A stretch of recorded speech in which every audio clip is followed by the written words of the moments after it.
Good morning, everyone. Thank you all for coming. Before we start, let me say that we mourn alongside the families of those who lost a loved one at Christchurch, New Zealand, in a beyond barbaric mosque attack. But today we have some very good news for commuters who rely on the Northeast Corridor to get in and out of New York. Effective at 12:01 a.m. yesterday, the United States Coast Guard halted all marine traffic on the Haversack River that requires opening of Amtrak's Portal Bridge during peak morning and afternoon rush hours, with only limited exceptions.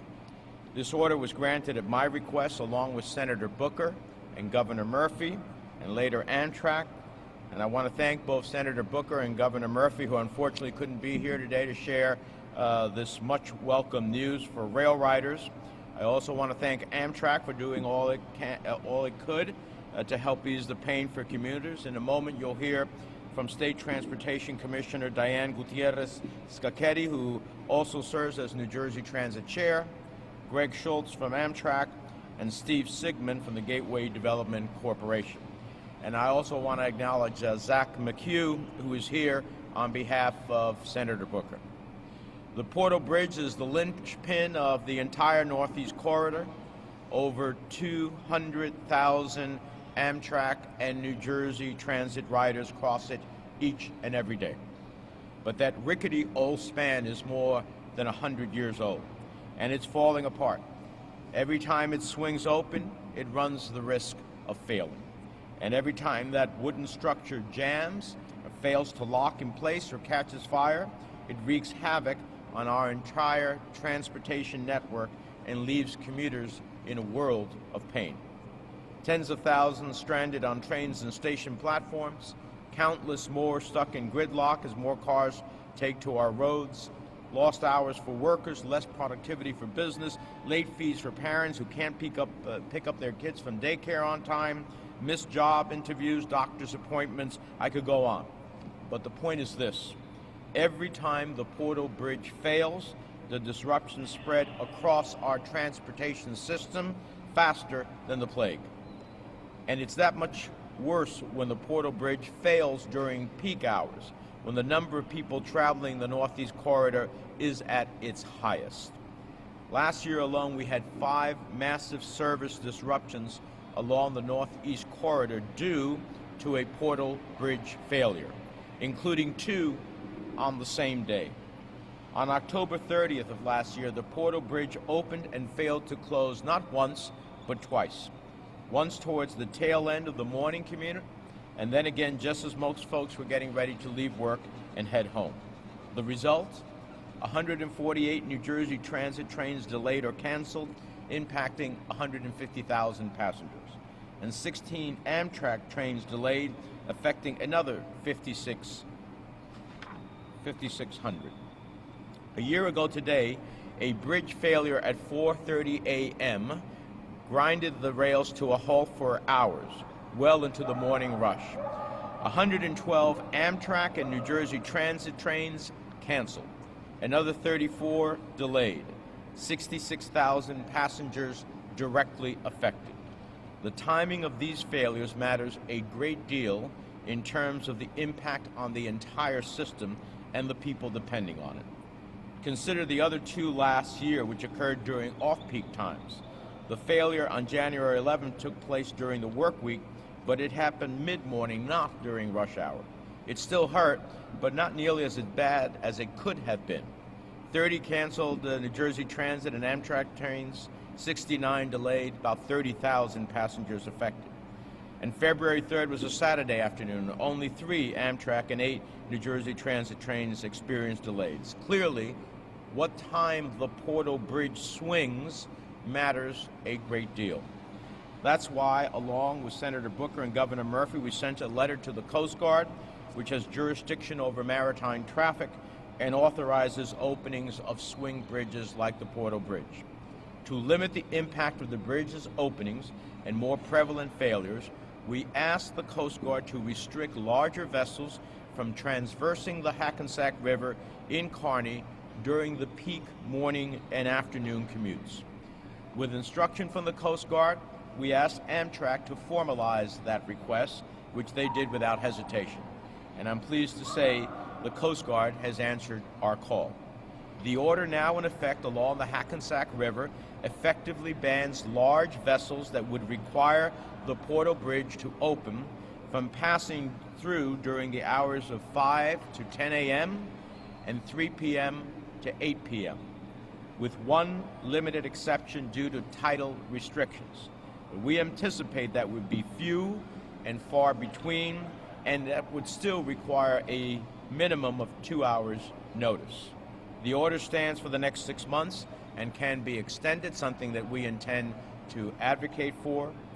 Taking this significant step will help alleviate pressure on the Portal Bridge, restore some reliability to the system, and most importantly, give riders some peace of mind. And it's a compromise that allows both our region's critical maritime and rail sectors to continue to thrive. But in closing, let me make it clear. This is a temporary fix to a much larger problem. The best thing we can do for commuters and for our entire region is to replace the Portal Bridge and complete the Gateway project. Senator Booker and I fought to secure a $16 million federal Tiger grant to initiate the preliminary work on Portal. That work was completed on time and on budget. The required environmental reviews are done, and the bi-state delegations have worked hard to stash money in the federal budget to keep Gateway moving. Portal is ready to go. All we need is President Trump to step up and put pettiness aside. He is literally the only thing standing in the way of a gateway towards a new future. We're sitting on a transportation ticking time bomb. The Portal Bridge and Hudson rail tunnels, which were damaged by Sandy, must be replaced. The longer we wait, the greater the risk of a transportation Armageddon. With the President fully on board, we can get Gateway done faster and cheaper. In the meantime, as the ranking Democrat on the Senate's Transit Subcommittee, I'll keep doing everything I can to ensure we have a safe and reliable rail system, including reaching agreements like this one. Everyone knows it's going to take years to build Gateway, and I hear it from frustrated commuters who ask, well, what are you going to do to help me now? Well, limiting when the Portal Bridge can open is a good place to start. This agreement will help us reduce the risk of future failures and ultimately prevent the kind of massive disruptions that wreak havoc on New Jersey's families' lives. And with that, let me call up the DOT Commissioner, Commissioner Gutierrez-Cochetti, who's been a partner in this through Governor Murphy. Commissioner. Thank you, Senator. Thank you all for being here. On behalf of the board and staff of New Jersey Transit, we'd like to thank Governor Murphy, Senator Menendez, and Senator Booker for their continued support of the transit system. Also, we would like to thank the U.S. Coast Guard for their continued partnership as we pursue the replacement of this over 100-year-old structure. We are all too familiar with the issues at the existing bridge. The new Portal North Bridge is vital to our ability to provide the quality of services our riders deserve. So important that the governor has led the effort to ensure that New Jersey is ready to fund its share of the replacement cost. But while we are waiting for the federal match, all the work that can be done is being done. And as Senator Menendez said, much of it is completed, and it was completed on time and in budget. We are fully prepared to move forward with the construction of the new bridge once we receive the federal dollars. In the meantime, the extended restricted opening hours and the reduction of opportunities for last-minute openings is a significant result for commuters. Again, our gratitude to the Governor, Senator Menendez, and Senator Booker for the continued support of New Jersey's transportation system. Thank you. Thank you, Commissioner. Let me call Craig Schultz of Amtrak. Good morning, everyone, and thank you, Senator Menendez. Just on behalf of Amtrak, I'd just like to say thank you, Senator Menendez, Senator Booker, Governor Murphy, and Commissioner Scacchetti, Executive Director Kevin Corbett, really a whole team of people who are working on the Portal North Bridge project, and especially the Coast Guard, for helping to advance this proposal and bringing all the users of the Haversack River together. Amtrak, as the owner and steward of Portal Bridge, we are charged with balancing the needs of the waterway users, the maritime traffic that uses the river, and of course the very busy and very important Northeast Corridor. We recognize that this change actually is a hardship to a lot of the boat owners and users, and we appreciate their flexibility in discussing this and arriving at this temporary fix and this temporary solution with us.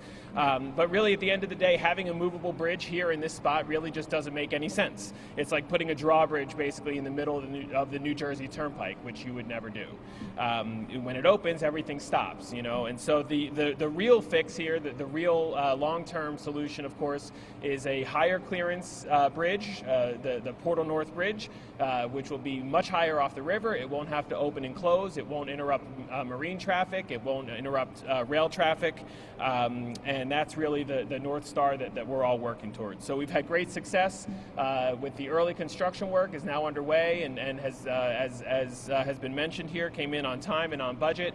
And we look forward to taking the next step and getting major construction underway so that we can once and for all build a 21st century bridge that the region needs. So thank you very much. And finally, Steve Sigmund of the Gateway Development Corporation. Thank you.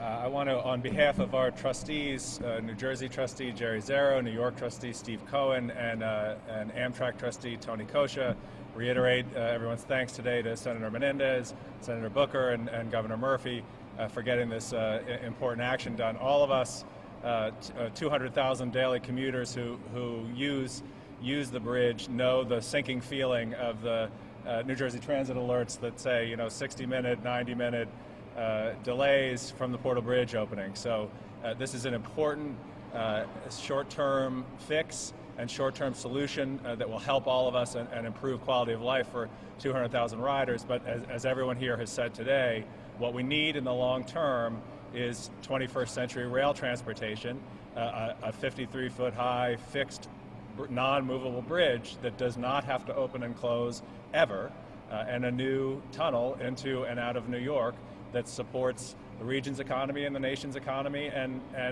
makes life better for everybody who uses it. Thank you. Thank you. Happy to answer some questions on topic. Senator Menendez, probably today or happened, the federal government is likely to be rating these projects. The expectation is that the tunnel will not receive a rating enforcement receive funds. So what is going to be the approach? In New York, Governor Cuomo came up with a new technology to fix the underwater tunnel for the subway. Tony Kosha of Amtrak says if that will work, they'll use it. Should Kosha push ahead all schemes to try and get that while fighting on the money on the second front? Well, I'm not aware of the new technology, but anything that can make the tunnel safe and effective would be great. But let's also realize that in addition to making the tunnel safe, we're talking about a lot different trackage at the end of the day, because it was both a creation of new tunnels and rehabbing existing tunnels. And so we're talking about greater movement for a system that a century ago was built for certain type of ridership and certain trackage, and now a century later is in a good news part is that it's booming in terms of people who want to use mass transit to ride. So I'm not sure that alone solves our problem, but certainly happy to embrace anything that makes it move. If we get bad ratings, it'll be only because politics is being played. The administration at the end of the day said that supposedly the states did not have enough skin in the game. They did. But nonetheless, to the credit of both Governor Murphy and Governor Cuomo and the Port Authority of New York and New Jersey and other entities, they put even more money into the project. This is the very same projects that got high ratings in the previous administration. The only reason these projects might get poor ratings is because of the politics that President Trump is playing. But he's playing politics on a transportation ticking time bomb. And he will hold the responsibility if at the end of the day we can't move this quickly. We're going to get Gateway done. The federal delegation has kept the projects moving by virtue of funding through various pots that the administration can't touch. We'll continue to do that. The new budget that the president sent, which decimates new starts and other elements of critical mass transit, is dead on arrival. We will rewrite that budget and put the monies that are necessary. So this is going to happen. The question is, can it happen sooner, cheaper, better for the region, a region that generates 20% of GDP for the entire nation? If the president wants to risk either the Portal Bridge someday just never reclosing again, or if the president wants to risk the possibility of one of those tunnels in the next, we just had a bomb cyclone in the middle of the country. You get one bad weather system to come through like Sandy. If he wants to risk that, that will be on his desk, but not us. We're going to fight it tooth and nail. Yep. About 5 years ago, Elaine Joe Boardman said that that the tunnels have about 20 years of serviceable lifetime. Now, I know that Amtrak says that the tunnels are safe. Do you have any reason to believe that time could be coming down, that we could be closer to, say, 5 years or 10 years rather than 15? Well, I'm happy to let maybe someone wants to address that specifically, but look, we're not in the midst of trying to create a project simply because we want to make a new project that's going to cost us billions of dollars. We're in this because we believe this is an emergent need for transportation riders in the most densely populated region in the nation. It is a project of national significance. It is the economic vertebrae of the entire region from Boston to Washington. It's the reality of need for intercity travel, more so than ever before, as we learned on that fateful day on September 11th when everything got shut down and people needed to travel and they couldn't. Having multiple modes of transportation, it involves all of these things, economic, environmental. So, I mean, it's what in my office, when we look at legislation, it's called a no-brainer as far as I'm concerned. Now, the time frame, I don't know if there's anyone who has specific speaking. Absolutely, please. I mean, the truth is, really, at least, no one has a crystal ball, and no one knows how long exactly the tunnel has, right? And no one really wants to find out, quite frankly, right? So that's why we have been pushing as hard as we have with the senator's help and all of our delegation, our bipartisan, our friends in Congress, to get this project done as quickly as possible, right? The needs of the tunnel, the existing tunnel, 108 years old, are pretty significant. There are a lot of systems in there, the bench wall systems, the concrete liner itself. I mean, it's sound, it's structurally sound, but they suffered significant damage during Sandy, and they need to be rebuilt. There's a lot of work that needs to be done in there, and so we need to get started as quickly as possible. Of course, with just 2 tracks, doing that really, without another route is just not feasible. So we need to get, we need to get everybody together and get the Hudson Tunnel project, underway in earnest and build a new tunnel for the region. Thank you. I would just finalize by, you can't have 21st century economy on 19th century infrastructure. It's just not going to work. Senator. Brendan?